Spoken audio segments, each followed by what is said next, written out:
The Federal Banking Oversight Bureau's East District office building had only one floor still lit, and one of those offices was mine. Caitlin Harper, Senior Banking Examiner, FDR 8842, staring at a 93-page exception report that refused to make any more sense than it had an hour ago. The report came from a small savings and loan in New Jersey, 6 months' worth of cash borrowing records, each transaction falling just under the mandatory reporting threshold. Classic structuring, smuffing, in the trade. My fingers hovered over the keyboard, then typed a single line, recommend special audit. Save. Close. The pizza on my desk had gone cold hours ago, cheese had hardened into a glossy crust, edges curled like dry riverbed. I checked the box, mushroom and olive, my usual, but couldn't remember taking a single bite. The half-cup of black coffee beside it had developed an oily film. I sniffed and poured it into the trash. My phone lit up with a text from Mom, "Happy birthday, sweetheart. Dinner at home tomorrow. Emily's coming, she says she has big news. Don't work too late." I glanced at the date. March 14th. 29. 29 sounded like the doctor's tired voice at my physical last week. Your cortisol is elevated. You need to sleep. I typed back, "Thanks, Mom. I'll be there," and turned the phone face down. Beyond the window, the city had contracted into a sparse ocean of lights. Highway traffic moved like fluorescent blood through arteries. My desk held 7 color-coded folders, red for urgent, yellow for pending, blue for completed. The blue one sat on top. My second major case last year, recovered $310,000, earned me an internal commendation framed on the wall beside a photo of Penny, my 3-legged cat, curled in an old sweater. Penny came from the shelter 2 years ago, a gray and white shorthair with a congenital deformity in her left hind leg, abandoned by her first owner. That first night she hid under the bed for 10 hours, then jumped onto my pillow after I fell asleep and touched my forehead with her cool, wet nose. Now she waits on the doormat every evening, balancing on 3 legs, the bad one dangling like a small question mark. I filed the folders, locked the drawer, grabbed my coat and bag. In the elevator, I caught my reflection in the stainless steel, dark brown hair in a low ponytail, shadows under my eyes, chapped lips, suit jacket shiny at the elbows. I looked like a 29-year-old woman, but I felt more like a machine that forgot its own age. Input data, output conclusions, no sleep or emotion required. Home after 1 a.m. Penny sat on the mat, fixing me with those green-gold reproachful eyes. I scratched her chin, she purred, 3 paws pedaling the floor, then circled my ankles twice. I opened a can for her, poured water for myself, and sat on the couch opening my banking app to see what I had left for the month. My balance was $74,612.37. Most of it was savings from my salary, plus the house down payment fund my parents insisted I keep, though I'd never felt the urge to buy property.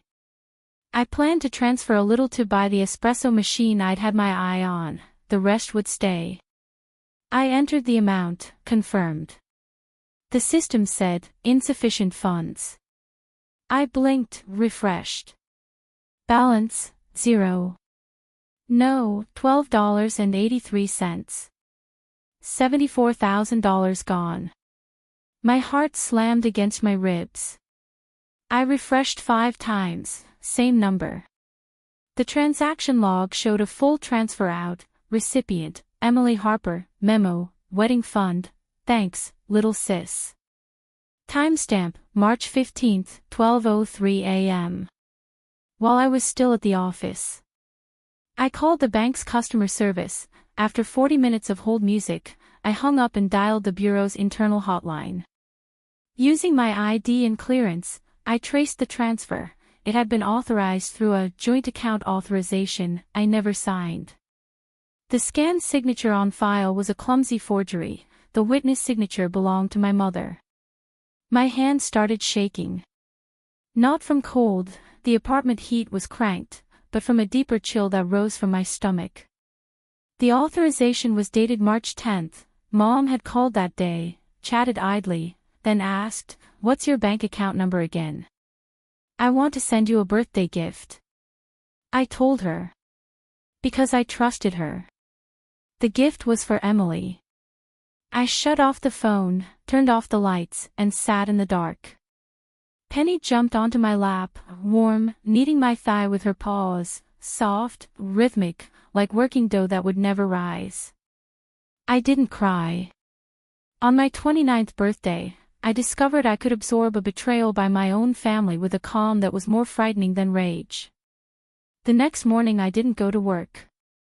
I emailed my supervisor, Howard Doran, said I was taking a sick day, and opened my laptop. Using my bureau clearance, I pulled Emily's full financial history. Emily Harper, 31, 2 years older, shared a bedroom with me growing up. She had my mother's blonde curls and blue eyes.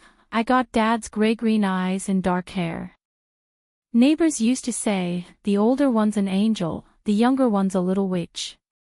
Emily was the social one, cheerleader, sorority, a string of jobs she never kept long, but always someone to land her another position. Mom called it good fortune. Dad just smoked quietly and muttered, "Other people's money spends easy." Her bank records from the past 5 years showed a savings balance perpetually below $1,000, but high credit limits and third-party payments from various names, sorority friends, and one Jeffrey Winslow. Jeffrey Winslow. His name appeared in her last 3 months of statements with alarming frequency. Memos, deposit, gown, venue, first installment. I dug deeper and found he owned 3 shell companies, one in Delaware, 2 in Wyoming, with no real operations, but one had paid over $400,000 to Rose Manor Weddings over the past year. Rose Manor's registered agent was Carl Morrison, who owned 6 other wedding planning firms along the East Coast. Their model was textbook: collect deposits, interim payments, and final balances, each just under reporting thresholds. A money laundering pipe. Clients paid dirty money as wedding fees. The planners skimmed a percentage and shuffled the rest through fake supplier purchases, back to the client or offshore. It wasn't clever, but it was voluminous and dispersed, hard to notice unless you connected the dots. Jeffrey Winslow, my sister's fiancé, was a crucial node in that pipe. He hadn't even tried to hide it. He sent money to his own shell, then to Rose Manor. Then Rose Manor paid a bridal supply company, whose account eventually fed a Cayman Islands private account named WJ Trust. WJ Trust. Winslow Jeffrey. He might as well have printed it on a billboard. I kept digging and found the Cayman account had received over $5 million in the past 2 years, and distributed it in small chunks to a dozen U.S. accounts, including Emily's savings and our mother's supplemental card. One of those chunks was the $250,000 gift. I printed everything, 47 pages, stapled, put it in a manila folder. Then I called Howard. "I'm filing a special audit request tomorrow. Target, Rose Manor Weddings and Affiliates. Suspected systemic money laundering, likely over $1 million. Howard was a short, silver-haired man in his 50s, gold-rimmed glasses, a nasal voice. He paused. "You're not done with the New Jersey SNL. Draft's done. This is more urgent. Accounts show signs of capital flight." "Fine. Send it up." He hesitated. "You sound off, Caitlin. Everything okay?" "Fine. Thanks." I hung up and opened the audit request form. Under basis, I wrote, suspicious transaction patterns, high frequency, low amounts, structured splits, multiple shell entities and offshore accounts, preliminary indications of money laundering and tax fraud. I didn't name Jeffrey or Emily.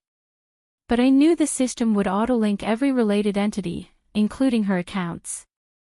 And I would be the one opening every file. Before submitting the audit, I spent 3 days hardening the evidence chain. I didn't go home, didn't answer Mom's calls, didn't reply to Emily's texts. She sent a dozen messages, shifting from breezy to anxious. Why aren't you answering? Did you see my transfer? Okay, Mom helped me do it. You always said you supported me, right? Caitlin. Are you mad? Don't be. Will you be my maid of honor? The last one, 4 days after my birthday. How dare you not congratulate me? I'm your sister. I replied to none. I did my work, tracing every transaction, mapping accounts, cross-referencing Jeffrey's social security number, driver's license, and address changes over 5 years.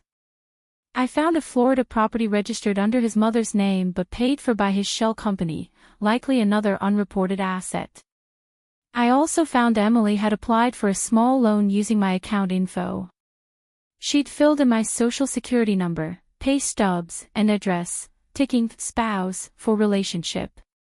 It was a lie. She was my sister, not my spouse. The loan was rejected because my debt-to-income ratio was too high. She'd forgotten I just paid off my car, but a hard inquiry remained on my credit report, lowering my score for 2 years. When I saw that, my fingernails dug into my palm, leaving 4 half-moon welts. The audit was formally approved on March 20th. Howard signed, the red stamp went on, and the system issued AU 2026-041. I made 3 copies, 1 for files, 1 to Rose Manor, 1 carried with me. Then I waited. For Emily's wedding day. The date was June 15th, 3 months away. In those months, I went to work, fed the cat, attended Sunday dinners. Mom chattered about planning, Dad ate in silence, occasionally looking up with something unreadable in his eyes. Emily sat across from me, trying to engage. I deflected with "work is busy" or "my throat's scratchy." Once she leaned over and whispered, "I'll pay you back when Jeffrey's project closes." I studied her perfectly arched brows and glossy lipstick and said, "Okay." The "okay" felt like a species change. I was turning from her sister into something else, something that smiled while counting evidence. In May, a bureau memo flagged Rose Manor as a priority. Preliminary screening had found its cash flows intersected with 2 active interstate money laundering cases. My access expanded. I could now pull Jeffrey's Cayman account logs for 3 years. I spent a weekend sifting and found another $1.2 million in offshore transfers, timed right after their engagement announcement. Where did it come from? One source was a Virginia, international trade firm flagged by the IRS but never prosecuted. Another was a personal account belonging to a retired police officer with a suspended bribery record. The chain was a map laid open. All I had to do was walk the route. In early June, Howard called me in. He took off his glasses, polished them, and said, "The entity in your audit, you have a personal connection, don't you?" I met his eyes. I filed a conflict of interest disclosure. You approved it. I approved it because you're good, and we needed hands. He put his glasses back on. But are you sure you can be completely objective? I'm sure. He studied me for a moment, nodded, waved me out. At the door, he added, "Your mother called my wife last week. Asked if we had any nice young men to introduce you to. She said you're 30 and still single, and she's worried." I stopped, didn't turn. She doesn't know me. Or what I'm doing now. Then let her know. His voice was soft. Sometimes doing the right thing has a cost. But it's not the whole cost. That night I sat on the balcony with Penny, watching the moon, half full, like a bidden coin. Her purr vibrated through my chest. I remembered age 15, when Emily borrowed my new dress for a dance and tore the hem. Mom said, "She wears it better, let her have it." Dad quietly took needle and thread that night and stitched the tear himself, clumsy, crooked, but the first time I felt someone was on my side. Now he was in a wheelchair, speech slurred, but his eyes were still the same.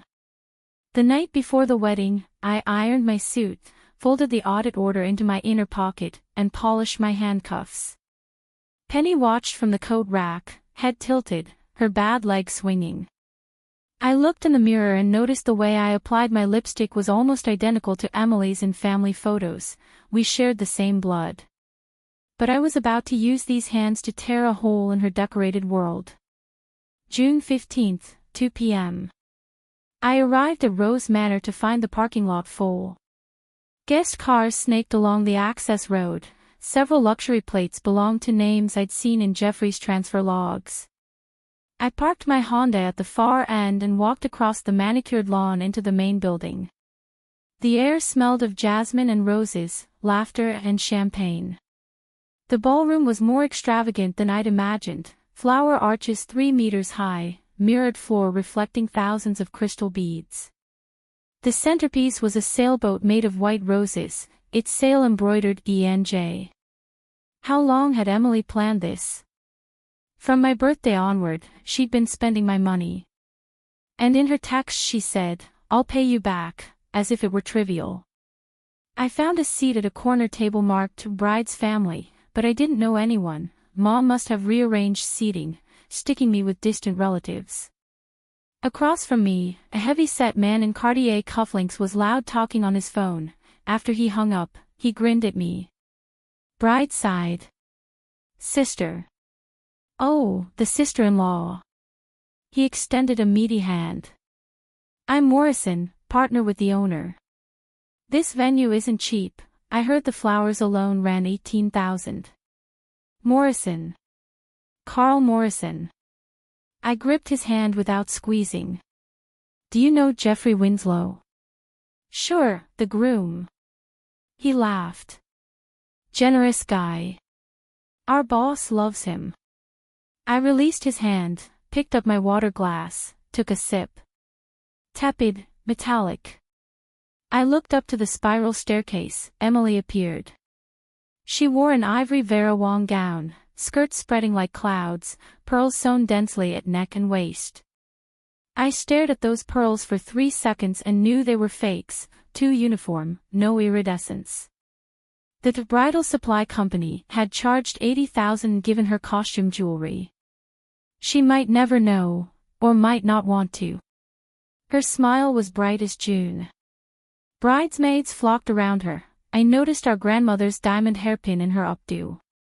Grandma had pressed it into my palm on her deathbed, said, "Caitlin, you keep this, you're sensible." Emily had borrowed it 3 days after the funeral for a reunion and never returned it.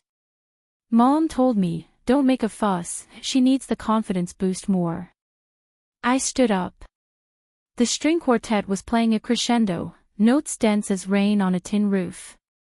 I walked toward the staircase in time with the music, heels clicking. Guests turned. Some thought I was a late bridesmaid, others just curious why a young woman in black was entering the frame. Emily saw me. Her smile froze a moment, then recovered. Her lips moved. I read, "You came." She must have believed blood would win, that I'd never refuse her anything. I climbed to 2 steps below her. A bridesmaid tried to block me. "Sorry, the bride comes down alone. Who are you?" "I'm her sister." My voice was flat, like reading a memorandum. "And senior examiner for the Federal Banking Oversight Bureau."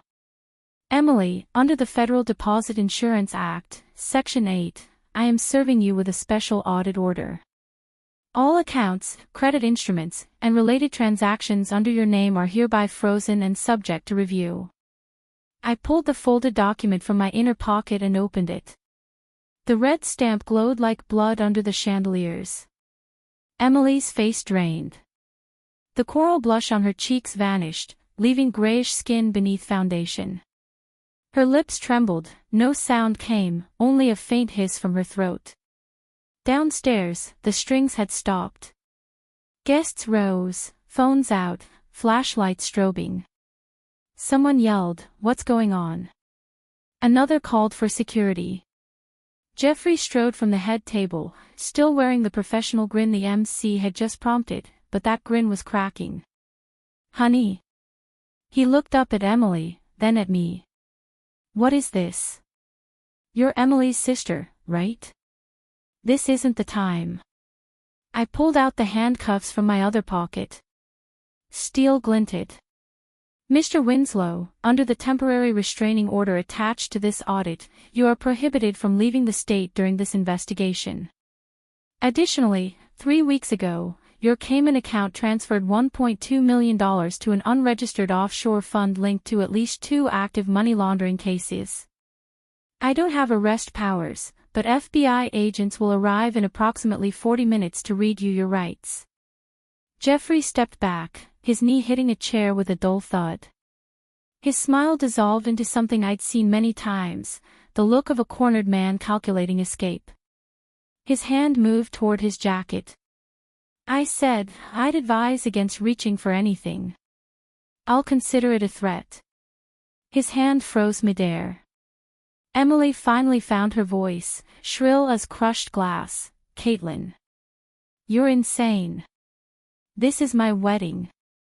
Over $7,400. That's all. $74,612.37, I corrected. Plus the $120,000 in wedding deposits charged to Mom's supplementary card, and the hard inquiry on my credit report from the loan you applied for using my information. Total, $194,612.37.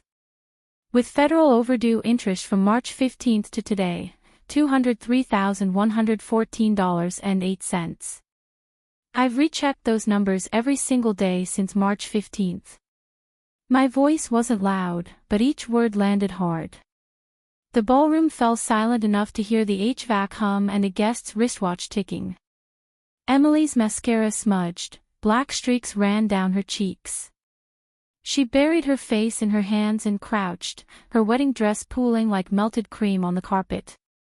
Bridesmaids crowded around with jumbled consolations.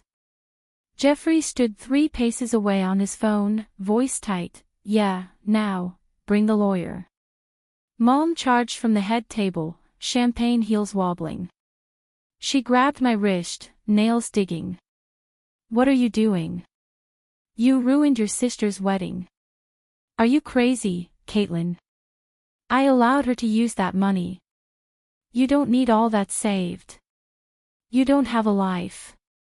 I looked down at her fingers digging into my wrist. Her nails were painted pale pink, the salon she visited monthly, paid from my father's pension. "Mom," I said, "the authorization you signed was a forgery. Emily copied my signature, and you didn't verify it. That alone is a legal issue. You can testify that Emily deceived you, or you can share responsibility. Which is it?" Her hand dropped. She stepped back, staring at me as if seeing me for the first time. Her lips worked, then she turned to Emily crouching on the floor, then to Jeffrey still on the phone, then back to me. You weren't like this before. I never found out my sister was stealing from me before." I said it softly. "And you never found out where her fiancé's money came from." Mom heard me. She looked at Jeffrey, then at the cuffs in my hand, then said nothing. She walked away slowly, her champagne suit reflecting shards of light under the chandeliers. She reached the head table, placed a hand on Dad's wheelchair arm, bowed her head, shoulders trembling. Dad lifted his gaze across the crowd. His mouth moved, I couldn't hear, but later a groomsman told me he said, "Good girl." I don't know if he really did, but I chose to believe it. I walked down the stairs through a gauntlet of eyes, hostile, curious, and a few, in the back row, young people around my age, even quietly applauding. I didn't stop. I pushed through the side door into the empty corridor. The noise from the ballroom was muffled but still buzzed through the panels. I leaned against the wall, closed my eyes, and exhaled. At the end of the corridor, a window framed the June evening sky, shifting from indigo to rose-violet, sunset burning the cloud edges gold. My chest felt hollow, like finishing a marathon, body still trembling with inertia, but the finish line was behind me. My phone buzzed. Howard, FBI dispatched. ETA 40 minutes. Well done. I pocketed the phone and walked toward the exit. The echo of my heels on marble bounced off the empty hallway, like a farewell ritual. On the way home, I stopped at the pet store for Penny's favorite tuna. Outside the convenience store, a homeless man sat on the steps. I gave him $10, and he grinned, missing a front tooth. I suddenly remembered Emily at 10, when she lost her front tooth and covered her mouth laughing, but I'd make faces and she'd let her hand drop, showing that dark gap. We slept in bunk beds then, she on top, me below. Her movements at night made the frame creak. I'd kick her bed to quiet her, she'd dangle an arm down to swat my head. We'd tussle, then fall asleep. Next morning she'd do her hair, a rubber band would fall to the floor, I'd pick it up and hand it to her, she'd say, "Thanks, little sis," as casually as commenting on the weather. "Thanks, little sis." I started the car, engine humming. In the rear view, my face stared back, lipstick smeared, hair disheveled, but eyes still gray-green, like Dad's. I placed Penny's can on the passenger seat, buckled up, and drove home. Tomorrow the audit begins. Tonight, I had a cat to feed. The first day of the audit, I didn't go to Rose Manor. I went to the office. The system had already auto-frozen all Emily and Jeffrey accounts, cards blocked, savings locked, any transaction over $500 requiring manual review. Emily's banking app was probably flashing red alerts. She might scream, throw her phone, call Mom crying. Mom didn't call me. Maybe she needed time too. I opened the folder labeled AU 2026-041 and began reviewing the evidence list. What I'd done at the wedding was just the opening act. The real work was excavating Jeffrey's entire laundering pipeline, tracing every dollar's origin and destination, determining whether it touched drugs, human trafficking, or other felonies. My duty was a complete audit report. Federal prosecutors would decide on charges. All morning, I combed through Jeffrey's Cayman account flows for 3 years. The numbers arranged themselves like a complex chessboard. I found several missed connections, a Miami jewelry store that had paid the Cayman account 7 installments of $90,000 each, $630,000 total. Its operator, Carol Wade, had a luxury sales background and social media photos with Jeffrey. I flagged it for follow-up. At noon I ordered a sandwich and coffee in the break room. Howard sat across with a steaming mug of tea. He watched me a moment, then said, "Your sister called the director's office this morning to complain about abuse of authority and family retaliation. The director forwarded it to me." I responded that all procedures were compliant. "Thanks." "You're welcome. But brace for an internal review. Family ties. Even with disclosure, some will exploit it." "I know." He sipped his tea, fogging his lenses. "Also, your mother called my wife and said my wife failed to discipline her subordinate." He chuckled. "My wife said your mother has a lovely voice but her logic needs work." I bit into my sandwich, bread crumbled dry. I almost asked Howard if he'd ever been torn between family and duty. He didn't pursue, just patted my shoulder and left. That afternoon I began drafting the preliminary report. I documented the wedding service action as the formal commencement. The report had to stay objective. No sister, anger, revenge, only neutral terms. Writing it, I slipped into a dissociated state, as if describing someone else's case. Only when I saw Harper did my chest tighten. Just after 5, an unexpected visitor appeared at my office door. Dad. He was in his wheelchair, pushed by Evan Cole, the new junior examiner from the next desk, who'd met him in the lobby. Dad wore an old button-up shirt, top button done, collar neat, hair combed wet. Mom must have helped him before he left, she probably didn't know where he was going. I stood and wheeled him into the conference room. Evan closed the door. Dad looked at me, mouth working, until he managed slurred words. She, upset. Who? Mom. He shook his head, then nodded. You, too. I didn't know what to say. I crouched to meet his eye. His hand lifted from the armrest, trembling, and landed on my head, rubbing my hair like he used to. His hand was thin, veins prominent, but his palm was still warm. That money, he said, pay it back. No, Dad. It's not about the money. He shook his head stubbornly and pulled a small folded check from his shirt pocket. I opened it, made out to me, $50,000, dated yesterday, signature his own, crooked, each stroke strained after his stroke, but every line was full effort. This, your mom's, private savings, but I say, must pay. He paused for breath. I'm not scared of her yelling. I gripped that check, and my eyes burned. I turned away, pretended to look at clouds out the window. My throat was too tight for full words, I managed only mm. He stayed about 20 minutes, drank a cup of hot water, then insisted on leaving alone. I wheeled him downstairs, hailed a cab, prepaid the fare.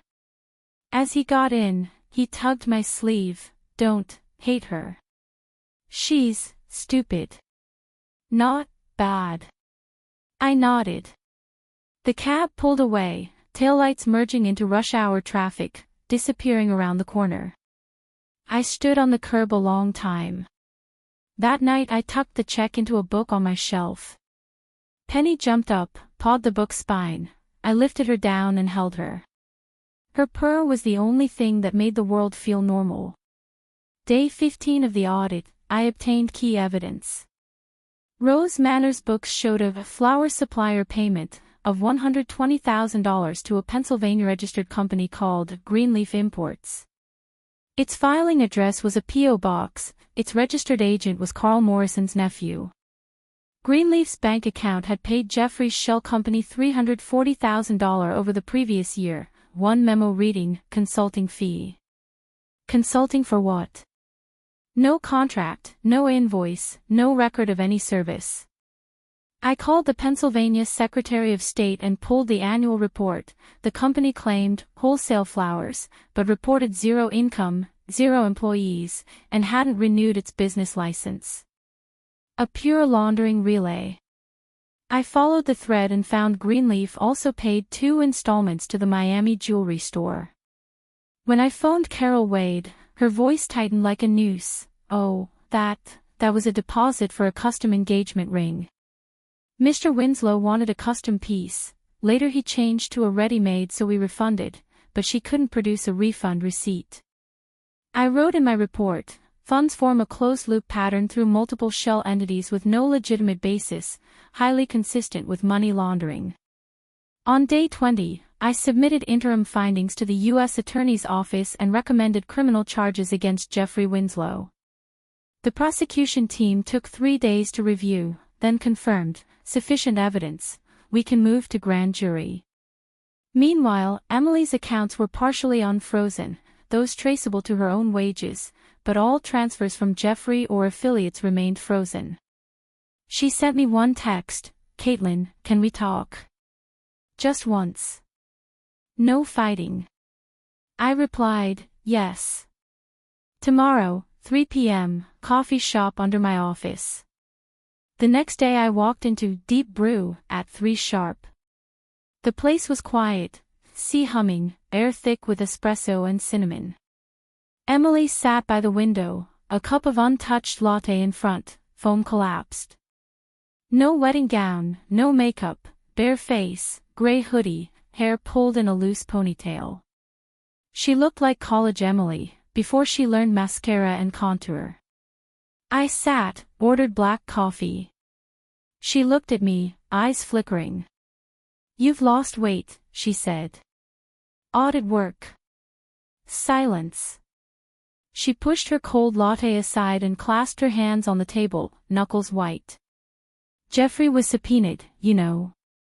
Her voice was low, secretive. I know. I submitted the full chain. Will he go to prison?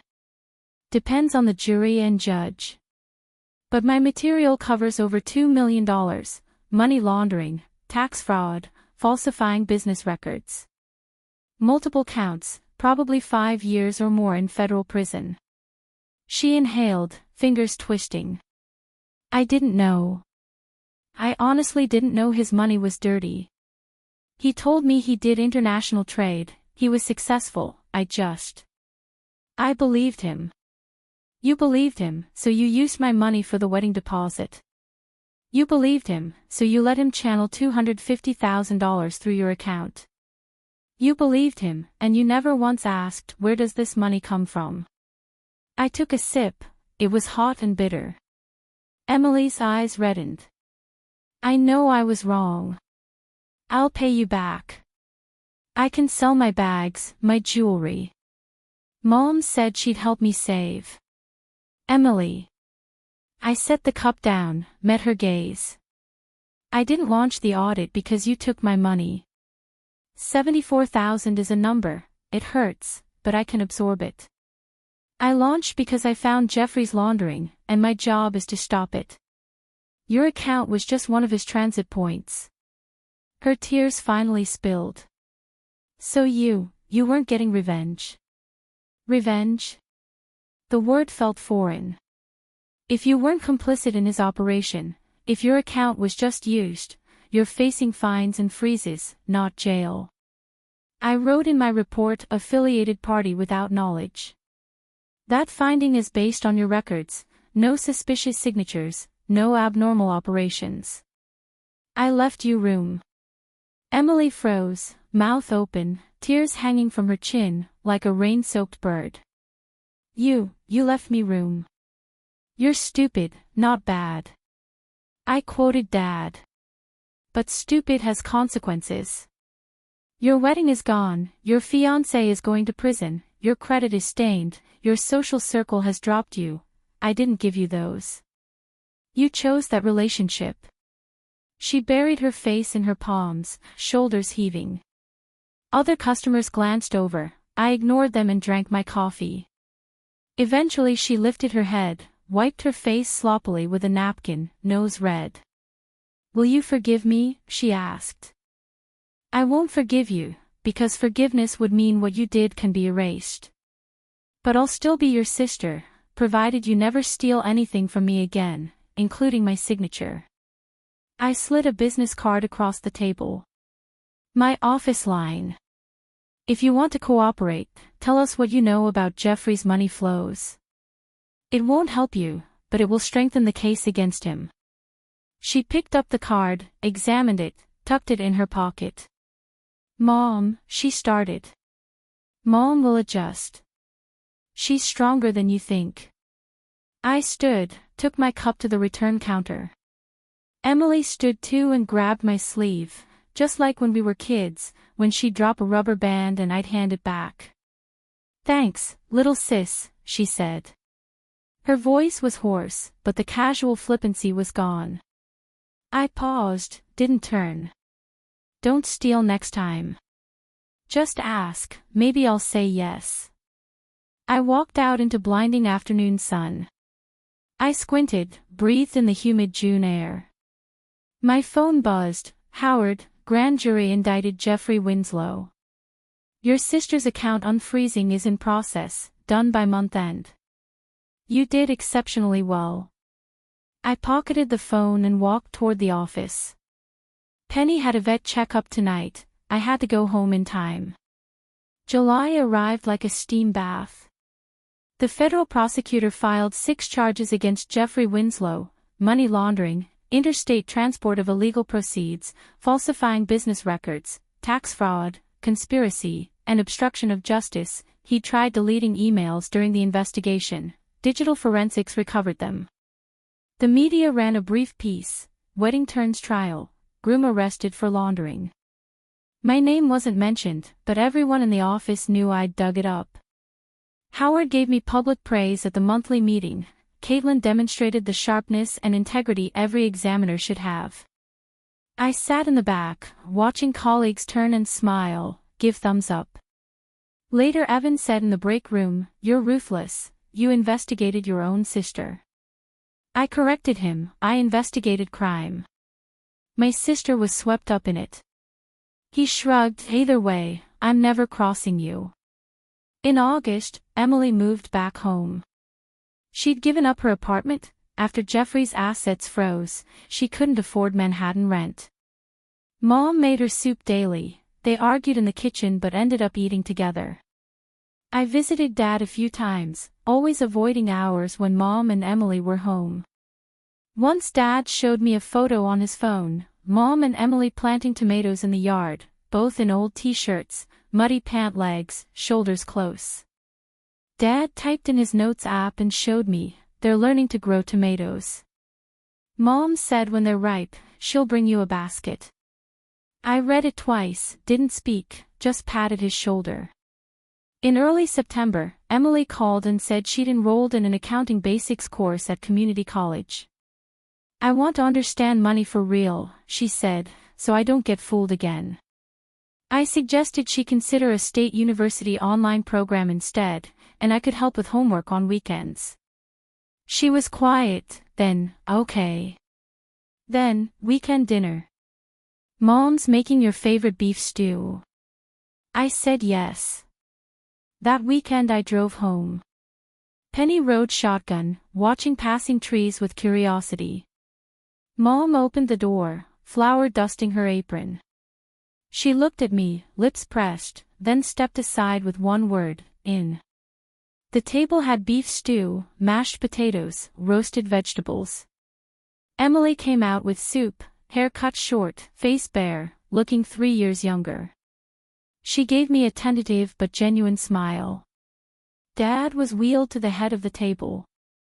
He picked up his spoon and tapped his bowl, a clear, crisp sound. "Eat," he said, almost clear as before his stroke. The four of us sat together, like many years ago. Silence, tears, slamming doors had come between, but now there was hot soup and bread, cicadas and dusk. Mom heaped the biggest piece of beef into my bowl, Emily passed the potatoes, Dad raised his water glass with his good hand, and we followed. No toast, no speeches. Just a soft clink of glass. The final audit report was filed on September 15th. Emily's accounts were fully unfrozen. After fines and restitution to me, she had enough left to cover her community college tuition. Jeffrey's trial was set for next spring, and the prosecution was confident he'd plead guilty for a reduced sentence. In October, I received a letter from the director's office. I'd won the Outstanding Examiner of the Year award. The ceremony was in Washington. Howard asked if I'd bring family. I said I'd bring Penny. He laughed and said cats weren't allowed in the auditorium but could stay in the hotel room. On ceremony night, I stood in the wings as my name was called. I wore a new navy suit, hair up, red lipstick. The spotlight hit as I walked on stage, accepted the medal engraved with the federal seal, and the applause rolled. In that applause, I imagined Dad's slurred, "Good girl," Howard's, "Well done," Emily's quiet, "Thanks, little sis." I clenched the medal in my palm. The cool medal was real. Back in the hotel room, Penny sat on the windowsill watching the DC skyline. I lifted her, three-legged cat purring in my arms. Light stretched to the horizon like an endless wedding. But I knew that story, birthday, bank account, revenge, had turned its last page. What remained was living well, and never letting anyone, not even my sister, steal another cent or another ounce of trust from my account. Because a federal examiner's worth isn't measured by how much money she recovers.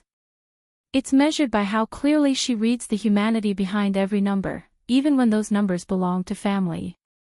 That's the real balance. The one that can never be emptied. November. Washington's autumn was fading, leaves swept into caramel drifts. Jeffrey's lawyers filed a motion to postpone the trial until March, citing time to review voluminous evidence. The prosecutor's office asked if I objected. I said no, let them read every page. With each page, their conviction would grow. I had a new case, a Boston-based private equity fund accused of manipulating municipal bonds, with large transactions spanning 6 states. Evan and I made 2 trips to Boston, interviewed 3 banks, and collected 4 years of electronic trading logs. On the train back, Evan chewed a sandwich over his laptop and asked, "What do these people want? They're already rich." "Greed and fear are the same thing," I said, flipping through printed emails. "They're afraid of losing what they have, so they want more to fill that hole. But it never fills." Evan nodded thoughtfully and crumpled his wrapper into the bag. December. The Boston case entered freeze phase, and I took my first real week off since March. No audit orders, no transaction logs, no late-night hotline calls. I decided to spend 2 days at my parents' house. Thursday evening I drove back, the trunk holding a wool throw for Dad and a box of premium tea for Mom. Penny slept on the passenger seat, occasionally twitching her back leg, dreaming of chasing something. I recalled Emily's text. She'd scored a B+ on her accounting midterm, higher than any math grade in high school, with a string of exclamation points. I'd replied, "Congrats," then added, "Coming home this weekend?" She'd answered immediately, "Yes." By the time I arrived, dusk had gone dark. Mom was frying fish in the kitchen. The range had drowned the doorbell, so I let myself in. Penny poked her head out of the carrier, sniffing. Dad was in the living room watching a nature documentary at high volume, wildebeest crossing a river. When he saw me, the corner of his mouth lifted, he pressed mute. "Fish almost ready," Mom called from the kitchen, half turning, apron splattered. "Emily said she'd be late, tutoring this afternoon." Tutoring. She found a tutor herself, said something in the course didn't click. She turned back to the pan, the hood roaring again. But I heard a thread of pride in that sentence. Mom rarely said she found by herself. Usually it was, I helped her arrange. I sat beside Dad and spread the wool throw over his knees. He patted my hand, then unmuted the TV.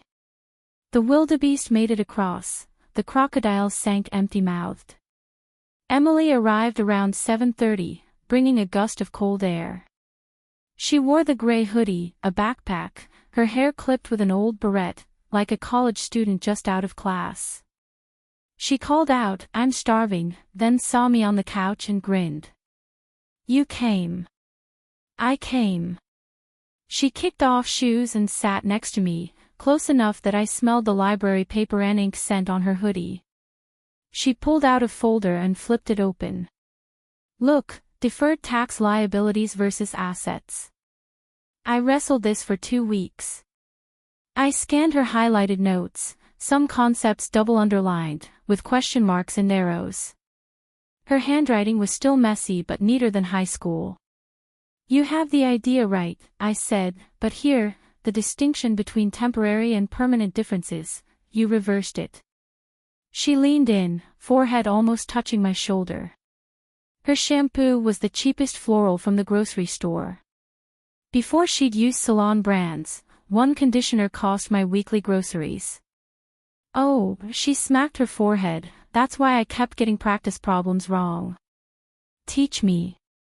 We hunched over the coffee table for about 40 minutes, going over basics. When Mom carried dishes to the table, she paused at the sight of us together, then silently went for bowls. Dad turned off the TV and wheeled over. Emily closed the book and reached for my bowl to fill it, something she'd never done before. I used to fill hers, fetch her chopsticks, gather her bag and coat. She probably never noticed those details, just as she never noticed money meant more than numbers. I took the bowl she handed me and said, "Thanks, sis." She ducked her head over her own food, mumbled something, but I saw her ears redden.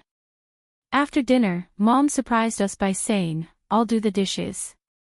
She shooed us to the living room. Emily and I wheeled Dad in circles, a human carousel like when we were kids. Dad laughed, slurred but loud. Penny had hidden under the sofa but eventually crept out, drawn by the laughter, and tentatively circled Emily's feet. Emily bent and stroked her back. Penny didn't flinch, but rubbed against her fingers. "She likes you," I said. "She used to hide from me." Emily's voice was thick.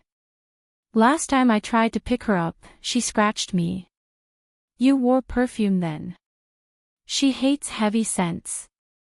Emily looked down at her old hoodie and laughed ruefully. "I don't wear anything now. Barely even moisturizer." I watched her crouch and scratch Penny's chin, the three-legged cat closing her eyes, purring. In that moment, I thought maybe some things can be repaired. The crack remains, but something grows in the gap, like grass through pavement, not neat or strong, but alive. At the end of December, I returned to D.C. to close the Boston case files. On my last morning home, Mom made dumplings in the kitchen. Winter solstice was coming, though we had no tradition for it. She said, "It's just an excuse for everyone to gather." I leaned against the doorframe watching her pleat dough, flour under her nails. "Mom," I said. She didn't turn, but her hand slowed. "Thank you for feeding them all these months." She placed a finished dumpling on the floured board and picked up another wrapper. "I'm your mother. Feeding your father and your sister is what I do." "I know. I'm thanking you because you stayed. You could have blamed me for ruining your plans, or sided with Emily against me. But you didn't." Mom stopped. She turned around, apron flour dusted, eyes the same color as mine. "Caitlin," she said, "you think I don't regret it?" "I signed that authorization," Emily said. Caitlin agreed, but I should have confirmed. At the time I only thought, your sister finally found someone willing to marry her, she was so happy. I didn't want to kill her joy. "I know. When you made that scene at the wedding, I was furious. But after I cooled down, I thought," she wiped her forehead with a floury hand, leaving a white streak, "I raised my daughter for 30 years.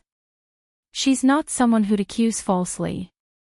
If you did that, you had your reason." I stepped forward and brushed the flour off her forehead.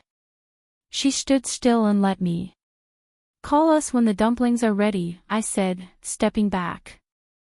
"I'll wake Emily. She has a test today. Didn't her course end last week?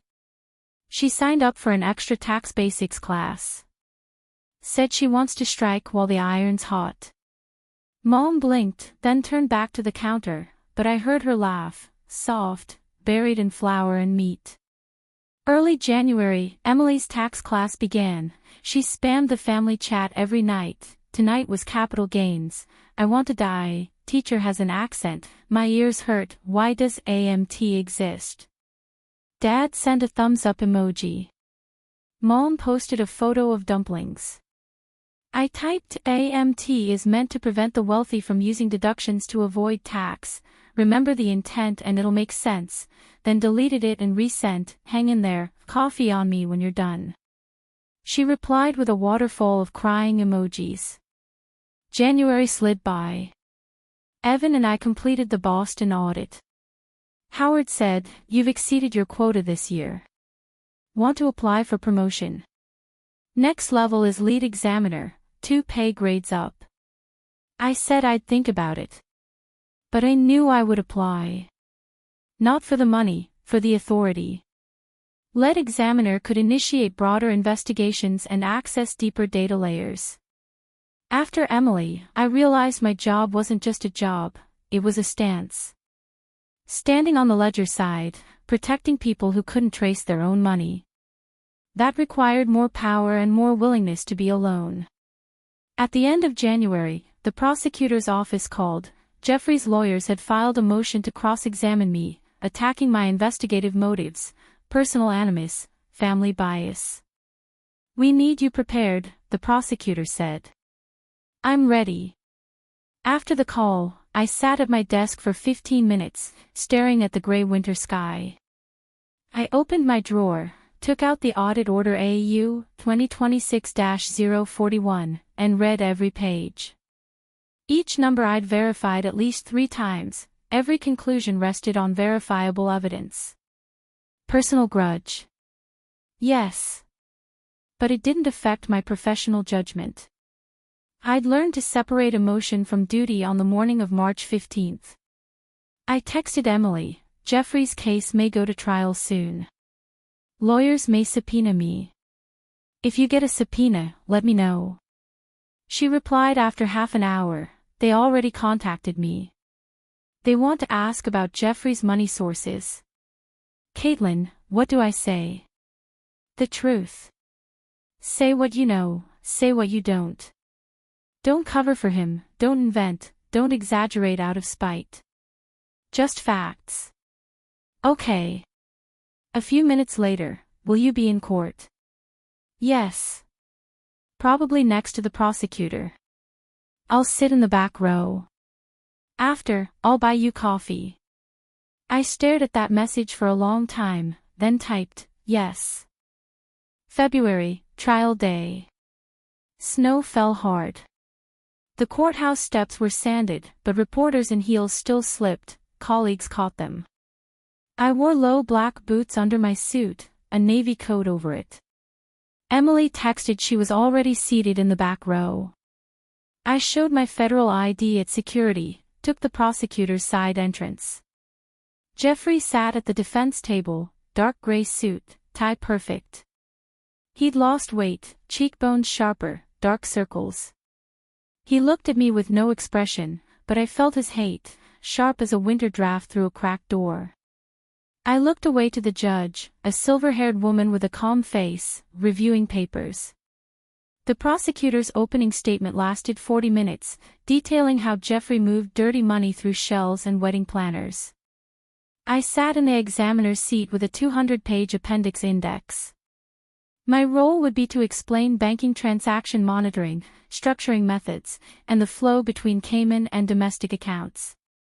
Jeffrey's lawyer was a middle-aged man with a trimmed goatee, pale blue suit, gesturing like a conductor. In cross-examination, he smiled at me, the kind meant to disarm. "Examiner Harper," he said, "do you have a familial relationship with the subject, Jeffrey Winslow?" "Indirect. He was my sister's fiancé." "So you have negative personal feelings toward him? He hurt your sister, perhaps you bear some animosity." "My emotional state isn't in the investigative record. The evidence I submitted came from original bank data and verified business documents." "But you admit you initiated the investigation while knowing he was your sister's fiancé." "I admit that after initiating, I discovered he intersected with my personal life. In accordance with federal examiner conduct rules, I immediately filed a conflict of interest disclosure and received written approval to continue. Disclosure number C, 2026-041 AC, attached as Appendix D, Volume 3. He stroked his goatee, pivoted. "Do you admit your sister Emily Harper's account was also part of your investigation? And your sister's?" Emily Harper's account was system-linked because it received $250,000 from the subject's shell company. It was frozen during the audit, then unfrozen after review. I followed standard procedure and imposed no extraordinary restrictions. The lawyer studied me, searching for a crack. I met his gaze with the calm I'd honed over countless late-night reconciliations.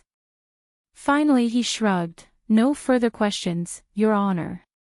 As I stepped down, my peripheral caught Emily in the back row, bundled in an old down coat, hands clasped on her knees, pale but bright-eyed. She gave me a tiny nod. The trial lasted 5 days. Jeffrey didn't testify, his lawyer blamed negligent financial management and misled by partners. The jury deliberated 6 hours and returned on the 6th evening. Guilty. All 6 counts. The judge scheduled sentencing in 60 days. As marshals led Jeffrey away, he looked back, not at his lawyer, not at his weeping mother in the gallery, but at Emily. Emily sat in the last row, hands still clasped. She didn't flinch, she met his gaze. Her lips moved silently, and I could read it across the courtroom. "You lost my sister." Then he was gone. After the verdict, people streamed out. I waited by the courthouse bulletin board. Emily walked out, zipper to her chin. We stood facing each other for 5 seconds, then she reached into her pocket and pulled out a wrinkled $10 bill. "I owe you coffee," she said. "But the place across the street is overpriced, $7 for a latte. Walk 2 blocks to the cart, $2 a cup, we can get 2 cinnamon rolls with the change." I followed her out into snow above my ankles. Wind drove flakes against our faces, cold and sharp, but her silhouette in the gray-white street was steady. I fell into step beside her. The cart stood at an intersection. The vendor, a Latino man in a knit cap, poured steaming coffee that fogged the cold air. We each took a cup and stood in the snow, sipping. We split the cinnamon roll. It was greasy and quickly stiffening, but the cinnamon and sugar still sweet. "He looked at me," Emily said, staring at the street lamp. "He said he was sorry." "Do you believe him?" "I don't know. Maybe a little, maybe not." She bit into her half. "But when he said sorry, I was thinking he owes a real sorry to you. The $74,000, I should pay that back, but walking out just now I realized, you got the money back, but the way you looked at me on those steps at the wedding, I can't give that back." I took a sip, bitter and hot. "You don't have to. I chose to do that. But I made you choose." She rotated her cup in her hands. "You know, sitting in that back row, listening to you testify, I remembered 3rd grade, when the teacher asked us to write about someone we admire. I wrote about you. You wrote about some actress. That was 4th grade. 3rd grade was you." She laughed. "You forgot, you won the spelling bee that year. Mom hugged you, Dad bragged to his coworkers all day. That night I lay in the top bunk and thought, my little sister is amazing." I'd never heard that. Snow accumulated silently between us. "Then you kept getting more amazing, and Mom kept praising you." Emily swallowed the last bite. I started feeling uncomfortable.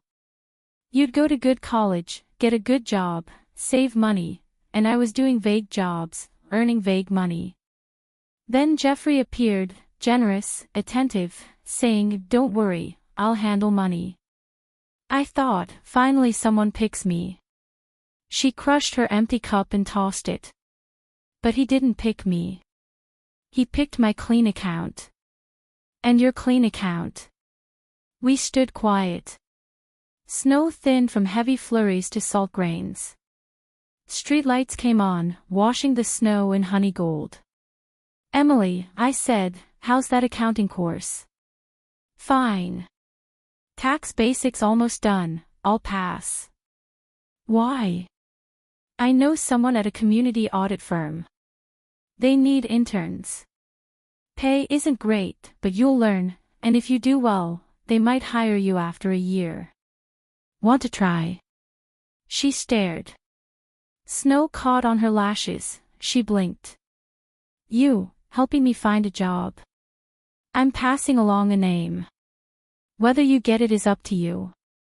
I crushed my cup and tossed it. "But I think you can do it. You know deferred tax liabilities and assets, more than most new interns." She suddenly grabbed me in a fierce hug, nearly squeezing the air out. Her down zipper dug into my chin, but her scent was no longer perfume, just library and coffee cart warmth, plain and real. I froze 2 seconds, then wrapped my arms around her back. Snow kept falling. The streetlight stretched our shadows long, overlapping, indistinguishable. March. Jeffrey was sentenced to 7 years plus 3 years supervised release, all assets forfeited, plus fines. The $1.2 million recovered from Cayman was distributed proportionally to victims, small, but something.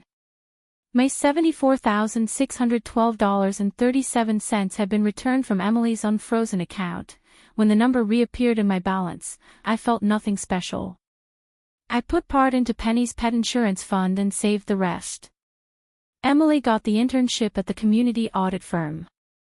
On interview day, she borrowed my navy suit, a little tight, but when she stood in front of the lobby mirror, she stared for a long moment, then sent me a photo. "I look like you." "No," I replied, "you look like yourself." "But you're wearing my jacket." She sent a string of laughing and crying emojis. She got the offer. Her first week she sent a litany of complaints. Her manager was obsessive about Excel borders. Every cell had to align. I told her that was normal, I'd had the same experience. She replied, "So even you got yelled at," with 3 exclamation points. April. I was formally promoted to lead examiner. My office moved to the end of the hall, a window overlooking the National Mall's spire. When Howard signed the promotion and handed it to me, he casually said, "Your sister's at Potter and Associates, right? My wife's niece works there." "Oh. Yeah." She said the new intern stays late every night, last one out. I didn't respond, but when I took the document, I tapped the desk once with my finger. He understood. First weekend in May, I went home. Mom said the tomatoes were ripe, the ones they'd planted in spring, red globes hanging in afternoon light like lanterns. Emily wore gloves, picking. Penny crouched by the flower bed, ears alert, watching the swaying fruit. Dad sat under the porch in the shade, a newspaper on his lap, but he wasn't reading, he was watching Emily. Mom came out with lemonade, set it beside him, then stood in the yard, hands on hips. "Don't pick the green ones, they're not ready." Emily made a face over her shoulder. "I know, I'm not stupid." I crouched beside Emily and picked a ripe tomato myself. The skin was warm from the sun. I bit into it, juice sweet and sharp, running over my fingers. Emily grinned at me, a tomato seed stuck to her lip. "I did a small business liquidation simulation at the firm last week," she said. "My manager said I did well. I have financial instincts." "You do. They were just misapplied before." She didn't argue, just handed me another tomato. I weighed it in my palm, heavy, full. We ate dinner outside, tomatoes in salad, grilled fish, greens, a full table. Dad tried to pick up food with his chopsticks, his right hand trembling, took 3 tries to get a piece of fish, but refused help. Emily poured water within his reach. Mom pretended not to notice, but I saw her slide the best fish portions to his side. After dinner I washed dishes. Emily followed, tied an apron, stood beside me. The sink was small, our elbows bumped. "Your promotion," she said, wiping plates. "Mom told me. You're a lead now." She said you have more people under you, more stress." "It's fine. I'm used to it." She stopped wiping, turned to me. "Caitlin, will you always do this? Investigations, recovery, catching money launderers?" "Probably. It's what I want." Then, she hesitated. "When you come home, could you talk to me about your cases? Not the details, but when you explain, I can learn to think like you. If you talk enough, maybe I can spot fake books and fake money, too." I turned off the tap and faced her. Her eyes in the kitchen light were pale blue, like faded glass. She'd wanted so many things in her life: pretty dresses, grand weddings, being treasured. But now she stood by the sink, apron wet, clutching a dish rag, saying she wanted to see clearly. I placed the last rinsed bowl in the rack. "Okay," I said. "Next time, I'll tell you about the Boston case. That one's clever, good for training your eye." She smiled, a genuine, unburdened smile. Outside the kitchen window, the first cicadas of summer began their long, tireless drone. Penny squeezed through the door, hopped onto the sill with 3 legs, and brushed her tail against Emily's wrist. I untied my apron. In the living room, the TV murmured. Dad had chosen an old movie. Mom peeled an orange, its fragrance drifting through the hall.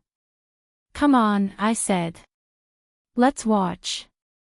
Emily wrung out the rag, hung it on the faucet, and followed me.